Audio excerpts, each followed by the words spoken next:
Dosena.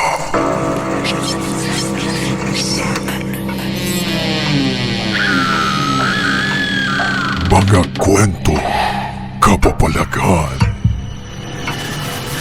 Mga kwento, kababalaghan.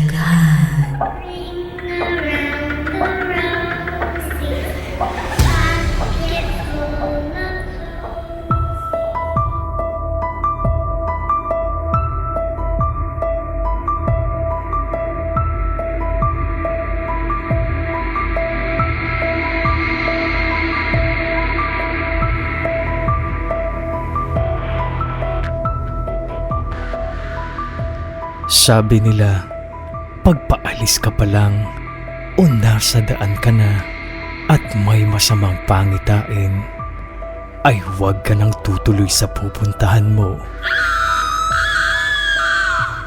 Magandang hating gabi sa iyo, Joko, at sa lahat ng mga nakasuporta sa 12:00 na kwentong kababalaghan.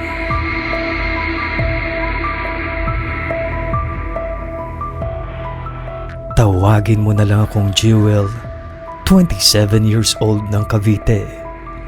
Simula nang malaman kong may mga istoryang horror na ang MOR, ay palagi na akong nakaabang sa mga bago niyong ina-upload. Sisimulan ko ang aking kwento nung araw na sobrang busy ako sa trabaho.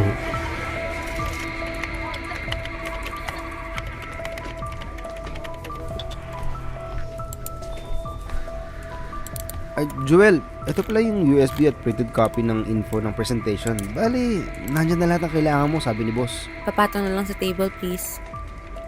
Okay. Thank you. Grabe talaga yung workload ko ngayon.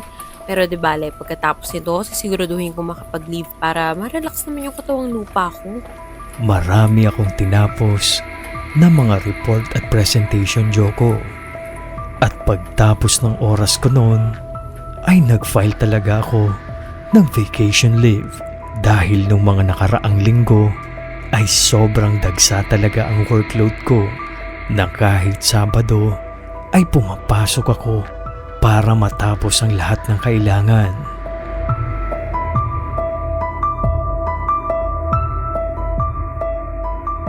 Fast forward at na-approve naman yung final kong leave na 4 na araw. Unang araw ng aking leave ay napagdesisyonan ko na yayain ng mga friends ko na mag-long drive kami para lang ba matanggal yung mga stress na naranasan ko nung mga nakaraang araw. At sinabi ko sa mga kaibigan ko na sagot ko na ang pagkain namin at gasolina na lamang ang iintindihin nila. Mabilis pa sa 4:00 na pumayag ang mga ito.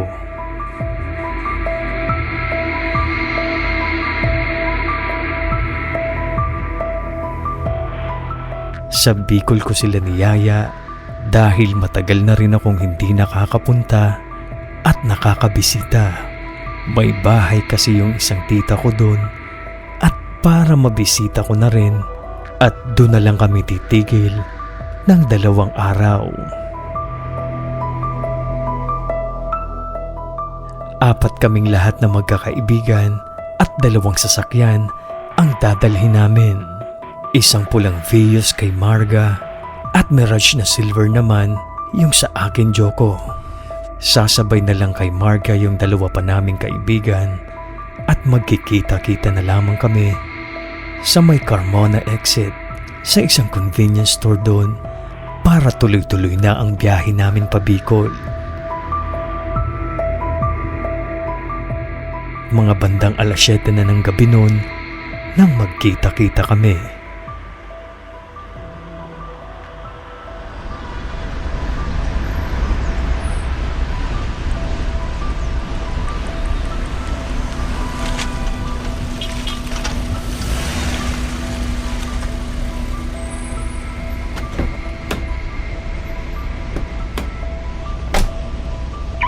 Ay, nakasimangot ng friendly natin, oh.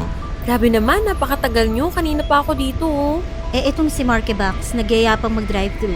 Gutom na daw kasi siya sa sobrang traffic. O siya, tara na. Nasaan pala si LA? Eto, busy-busy kakausap sa jowa niya. Akala mo pupunta ng abroad kung makabili. Uy, hindi ah. Tinanong ko lang kung gusto niya ng pasalubong na pili. Ay, taray! Hindi pa nakarating, pasalubong ka agad. Papansin talaga tong baklang to. Palibasa wala kang jowa. Hoy! O, tama na yan. Dito ka na sa akin sumakay LA. Wala akong katsikahan sa biyahe at baka antukin ako.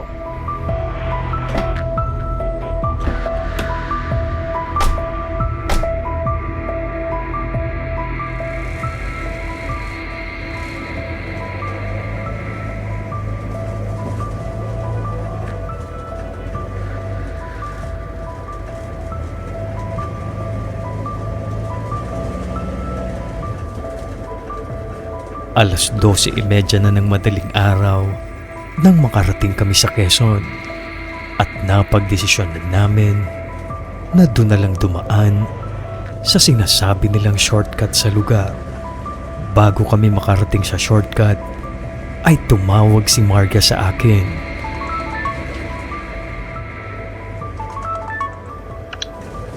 Hello, Bax? Bakit? Bax, papakarga lang ako ng gas saglit ha. Nakalimutan ko kasi magpakarga dun sa nadaanan nating gas station kanina. Sige lang, Bax. Bagalan ko lang patakbo ko ha para makasunod agad kayo. Okay, Bax. Binagalan ko muna yung pagpapatakbo ko ng sasakyan para magpang-abot kami ni Marga. Paisa-isa na lamang na sasakyan ang nakakasalubong namin sa daan dahil mag-aalauna na din nung mga oras na yun.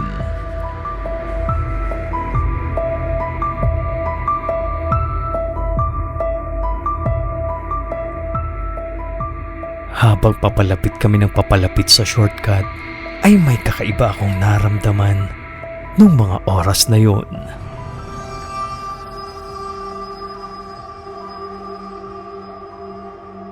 Inisip ko na lamang na baka dahil masyadong madilim ang daan, kung kaya kung ano-ano ang pumapasok sa aking isipan, tulad ng mga napapanood ko sa pelikula.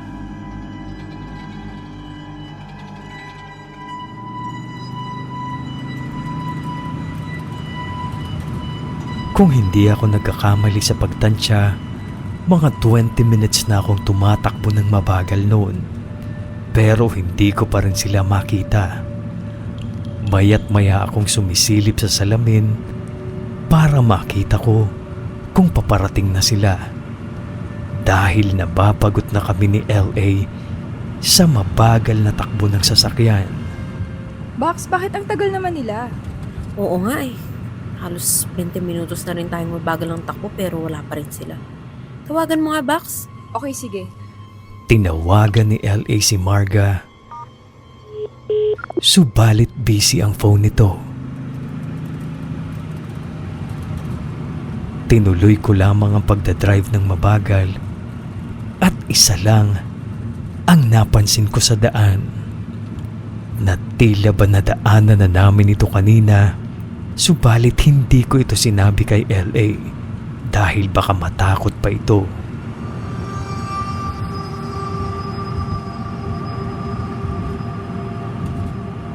Nung nasa may bandang gitna na kami ng sinasabing shortcut na daan, ay bigla kaming nagulat ni LA dahil may nadaanan kaming malagim na aksidente. Isang sasakyan na tumaob at tumama ito sa isang malaking puno. Sa aking palagay, ay kaka-aksidente lamang ng mga oras na yun dahil umuusok at nangangamoy gasolina pa sa daan.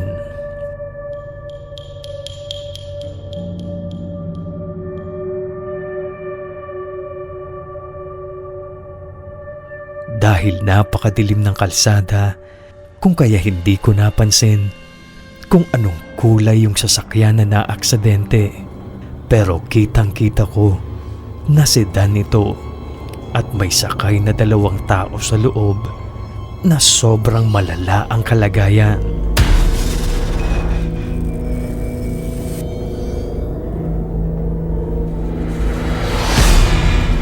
Lumusot ang ulo ng lalaki sa windshield at yung driver ay bali-bali ang katawan at may nakatusok na bakal sa leeg nito na kung hindi ako nagkakamali ay babae ito dahil mahaba ang buhok.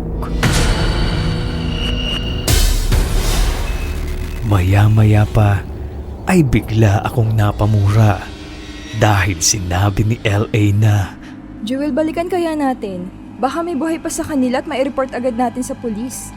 Sigurado ka ba? Oo, tara na. binalikan namin ang lugar ng aksidente.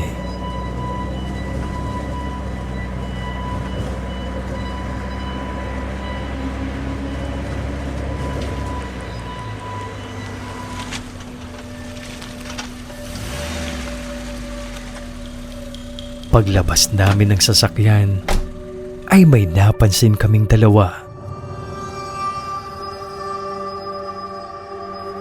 Malaki ang pagkakapareho ng naaksidenteng sasakyan sa sasakyan ni Marga. Vios na pula rin ito, Joko, at gamit ang ilaw ng cellphone ay agad naming tiningnan ang lagay ng mga ito.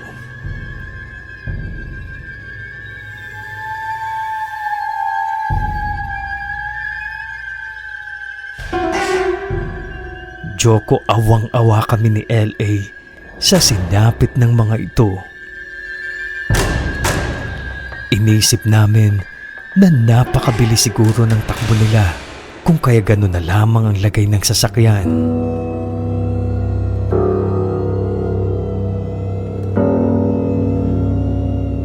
Joko, nung nasa harap na kami at inilawan na namin ang sakay nito, ay bigla na lamang kaming hindi makagalaw sa kinatatayuan namin.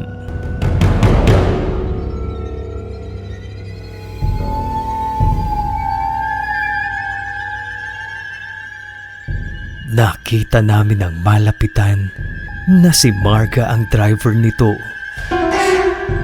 at ang lalaking lumusot ang ulo sa windshield ay si Marky.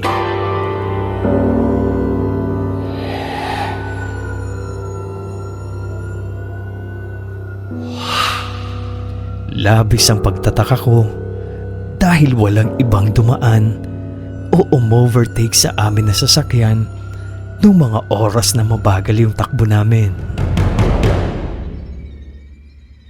Tatawag na sana ako ng ambulansya o pulis para humingi ng tulong nang biglang tumunog ang cellphone ko. Tumatawag si Marga.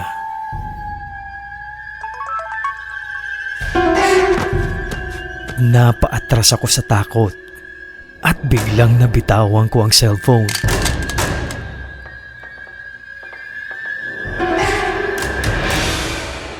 Paano? Bakit, Bax? Sinong tumatawag? Si Marga. Si Marga yung tumatawag. Paano si Marga? Inaaksidente sila.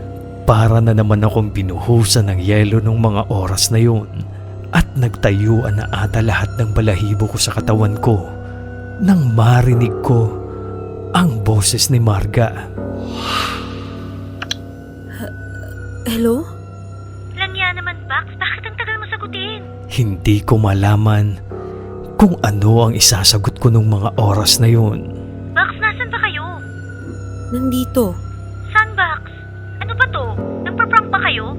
Nandito kami sa harap ng sasakyan nyo na naaksidente.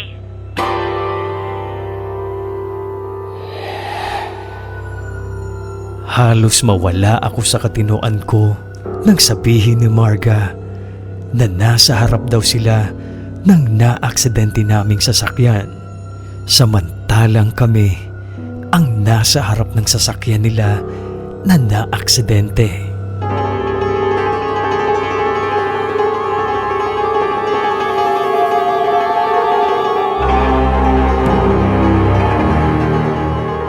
Gulong-gulo pa rin kami ni LA nung mga oras na yon, Joko, habang kausap namin si Marga. Isa lang ang ibig sabihin, buhay pa sila Marga. Subalit sino ang nasa harapan namin na naaksidenteng sasakyan?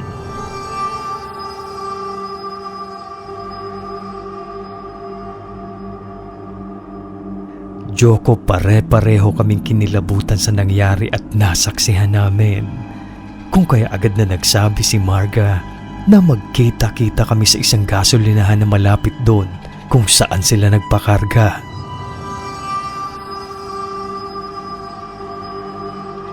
At pagdating namin doon ay umiiyak at agad kaming nagyakapan na apat.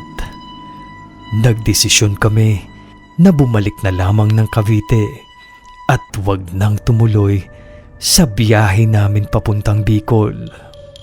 Dumiretso agad kami sa bahay ni Marga at ikwento namin ito sa mga magulang niya. Inutusan kami na sunugin raw namin ang mga suot namin na damit at magdasal sabay-sabay. Joko, hanggang sa ngayon ay hindi ko pa rin maipaliwanag ang nangyari sa amin. 10 taon na ang nakakaraan.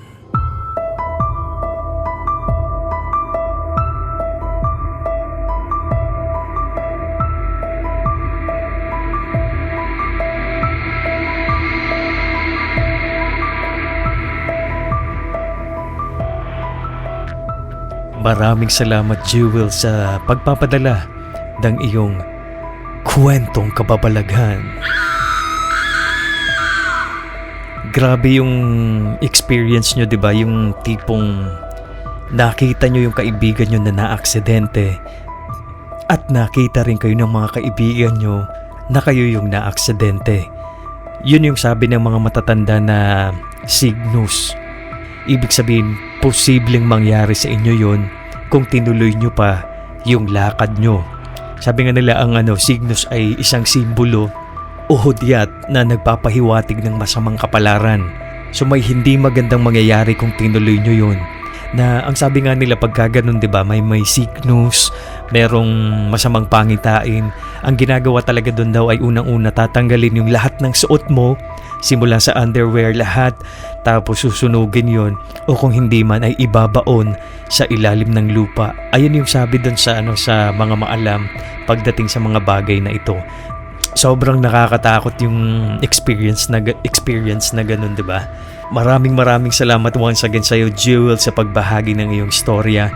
At ikaw rin, Kamorkada, pwede kang magpadala ng inyong kwentong kababalaghan sa aking email address, serjocoloco@gmail.com. At malay mo, isa sa mga araw na ito ay kwento mo naman ang ibabahagi natin dito sa ating programang 12:00 na Kwentong Kababalaghan. Ikaw ba, Kamorkada?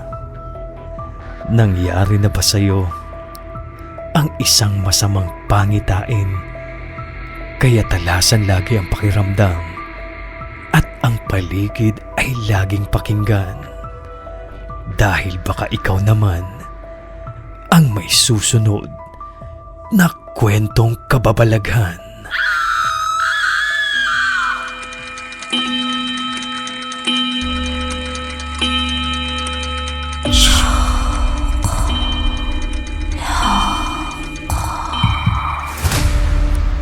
Alas 12 na.